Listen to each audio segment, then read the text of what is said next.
Hi guys, welcome. This is your Sameer Kohli sir with another lecture of the topic called velocity motion. In this lecture, we will study about the topic called motion. Last lecture में हमने distance time graph करा था.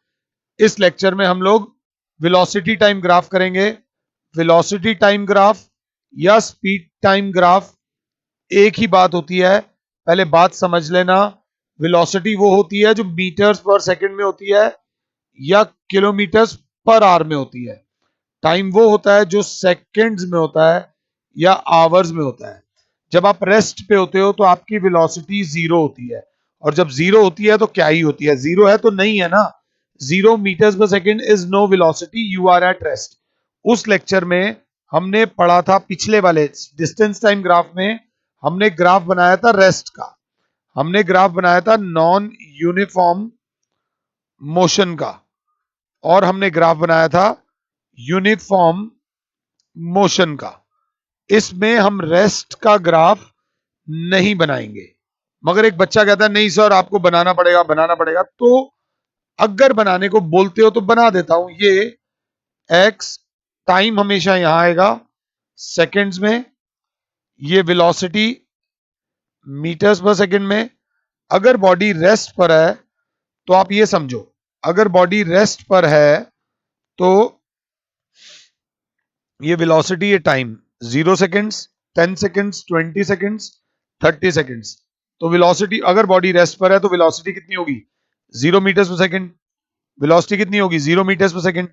Velocity कितनी होगी? 0 metres per second. Velocity कितनी होगी? 0 metres per second. तो बच्चा बोलेगा इसका मतलब क्या है? इसका मतलब ये है कि 0 सेकेंड पे 0, ये 10 ले लिया, ये 20, ये 30, ये 40, ऐसे करके.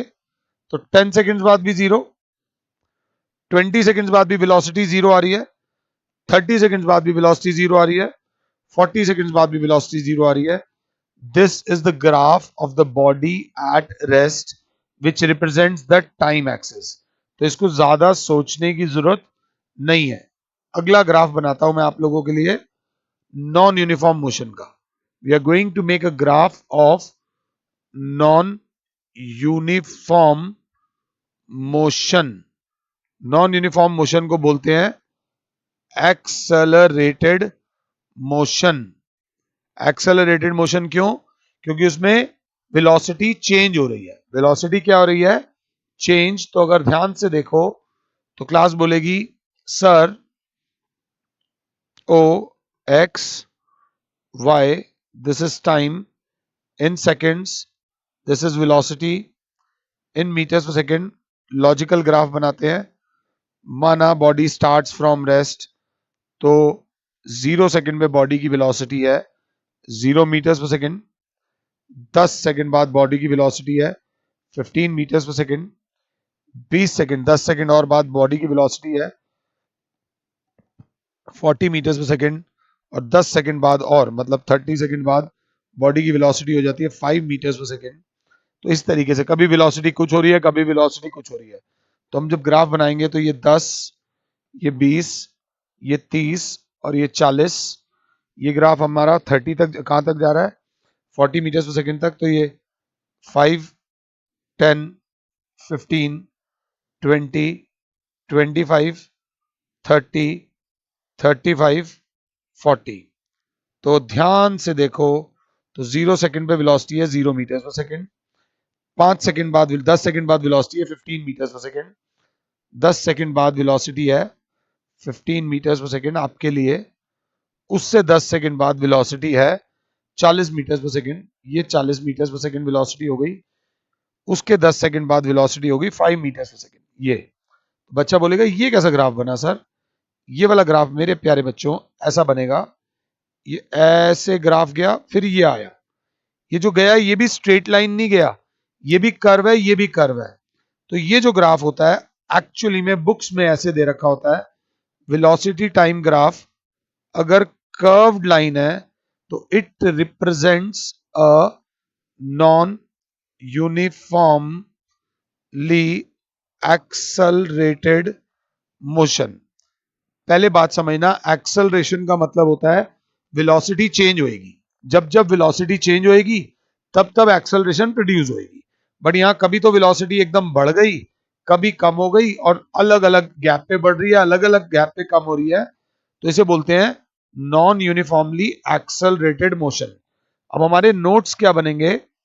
If velocity time graph is curved, then it represents non-uniform motion. Then it represents non-uniform motion. ये ध्यान से देख।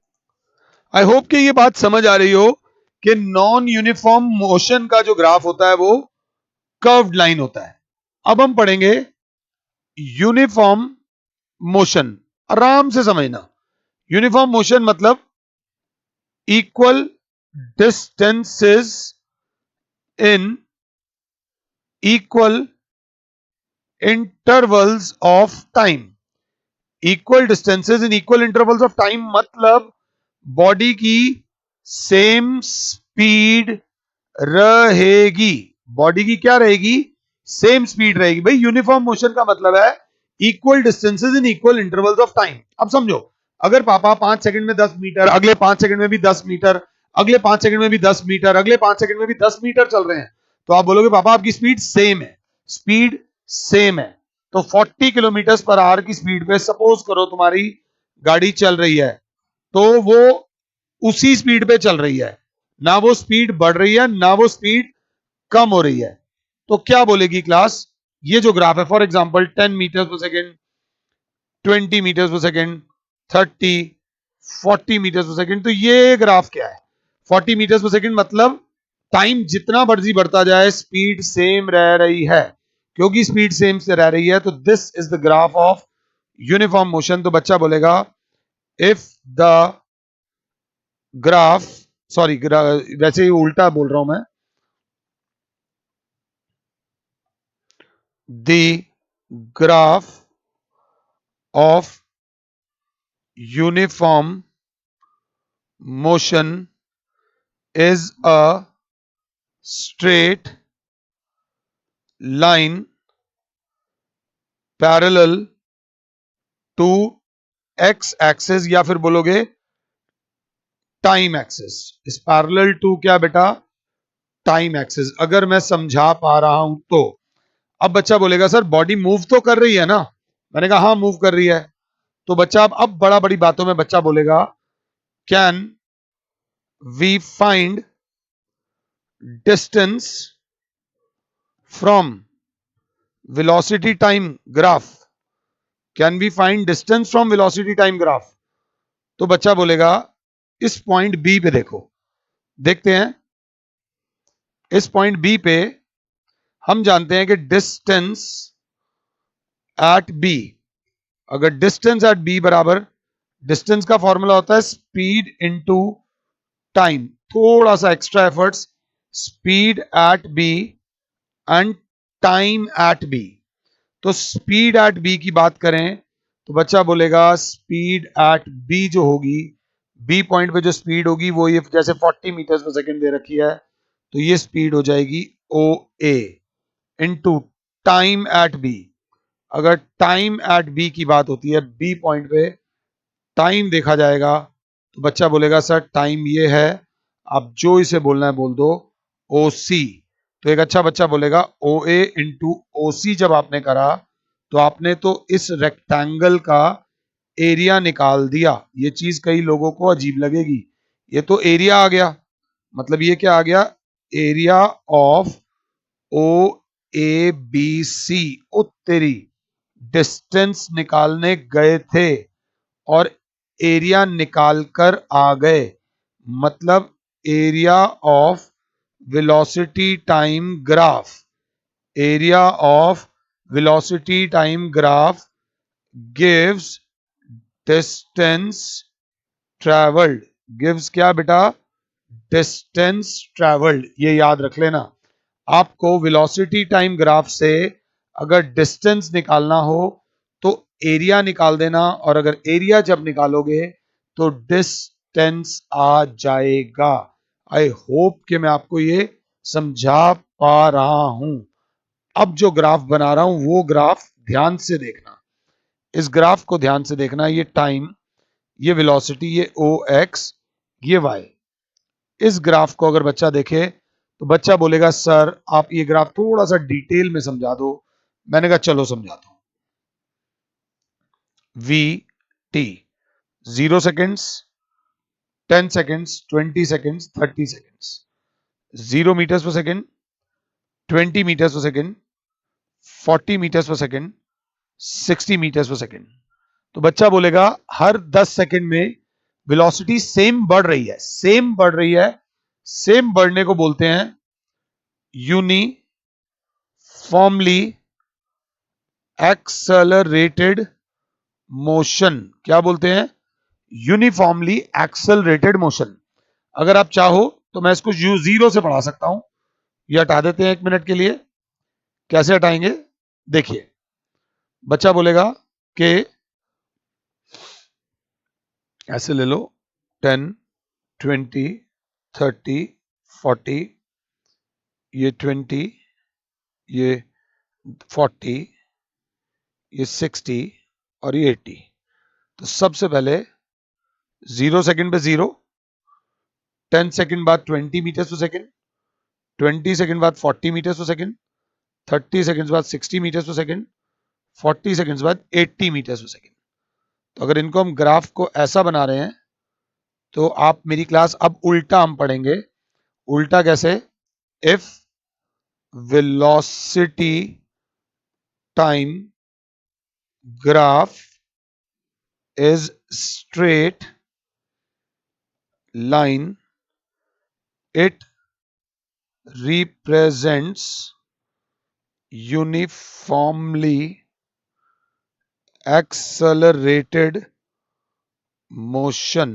It represents uniformly accelerated motion. ये बात याद रख लेना, जब भी ग्राफ स्ट्रेट लाइन हो तो it represents uniformly accelerated motion. Velocity बढ़ तो रही है बट सेम स्पीड से बढ़ रही है। यहां वेलोसिटी बढ़ी भी थी, कम भी हुई थी, एक्सेलरेशन प्रोड्यूस हो रही थी, बट नॉन यूनिफॉर्मली एक्सेलरेशन हो रही थी। यहां पर जो वेलोसिटी बढ़ रही है वो सेम स्पीड से बढ़ रही है, यूनिफॉर्मली बढ़ रही है। तो this is a graph of uniformly accelerated motion. अगर क्लास 7 है तो क्लास बोलेगी this is V, sorry this is V. गलती से भी अगर वी नीचे ले आए तो 0 मार्क्स मिलेंगे। ये नीचे हमेशा टी आएगा, ये याद रख लेना। दिस इज ओ, ये वाई, ये ओ, और ये हमारा ग्राफ बना है लेट्स से इस पॉइंट तक। This is a graph of uniformly accelerated motion, ये पॉइंट ए। तो हमसे पूछा गया how can we find acceleration from a velocity time graph. How can we find acceleration from a velocity time graph? ये बहुत important point है। अगर class देखे तो क्लास यहां से एक परपेंडिकुलर बना दिया क्लास ने बी, यहां से एक परपेंडिकुलर बना दिया क्लास ने सी। अब क्लास बोलेगी एक्सेलरेशन का फॉर्मूला होता है change in velocity whole upon time, change in velocity upon time. तो अगर 7 हो तो एक्सेलरेशन एट ए होगी final velocity minus initial velocity upon time. अगर अच्छे हो तो एक्सेलरेशन एट ए बराबर होगी final velocity at A. Point A पर बॉडी की वेलोसिटी कितनी है? तो क्लास बोलेगी ये फाइनल वेलोसिटी है ओ सी minus initial velocity. Initial velocity body की देखी जाए तो बॉडी यहां से स्टार्ट हुई थी, दैट इज 0 होल अपॉन, अगर साथ हो time at A, point A पर बॉडी ने टाइम कितना लिया? तो क्लास बोलेगी ओ बी, तो एक्सलरेशन एट ए बराबर हो जाएगी ओ सी अपॉन ओ बी। थोड़ा सा आपने मेरा पिछला लेक्चर देखा था, तो मैं ओ सी की जगह क्या लिखने वाला हूं, A B upon O B. Acceleration at A, इतने में एक बच्चा फटाक से बोलेगा A B upon O B करके आपने निकाल दी स्लोप ऑफ ओ ए, आपने निकाल दी स्लोप ऑफ ओ ए। तो बादलों में एक बहुत बहुत बड़ी चीज आ गई, slope of velocity time graph. Slope of velocity time graph gives acceleration. ये बात याद रख लेना, जब भी एक्सेलरेशन निकालनी हो तो स्लोप निकाली जाएगी। स्लोप का मतलब चढ़ाई या उतराई। यहां पर यूनिफॉर्म वेलोसिटी थी, सेम वेलोसिटी थी, ना कोई चढ़ाई थी ना कोई उतराई थी। इस वजह से यहां पर एक्सेलरेशन क्या होगी, जीरो। यूनिफॉर्म मोशन के केस में एक्सेलरेशन क्या होती है, जीरो। और यूनिफॉर्मली एक्सेलरेटेड मोशन के केस में जब भी एक्सेलरेशन निकालनी होगी तो स्लोप निकालेंगे। Dash of dash graph gives acceleration, dash of dash graph gives distance. ये दोनों वर्ड्स हमने अभी इसी लेक्चर में करे हैं। तो slope of velocity time graph gives acceleration, area of velocity time graph gives distance. ये चीज आप याद रख लीजिएगा। नेक्स्ट लेक्चर में तीनों इक्वेशंस ऑफ मोशंस का ग्राफिकल डेरिवेशन कराऊंगा। अगर ढंग से मेरी बात समझनी है तो ये लेक्चर और इससे पहले वाला लेक्चर दो दो बार देख लेना, आराम से हो जाएगा, कोई दिक्कत नहीं होगी। आई होप कि मैं समझा पा रहा हूं। फिलहाल के लिए और Samir sir is saying you good bye, God bless all, जय माता दी।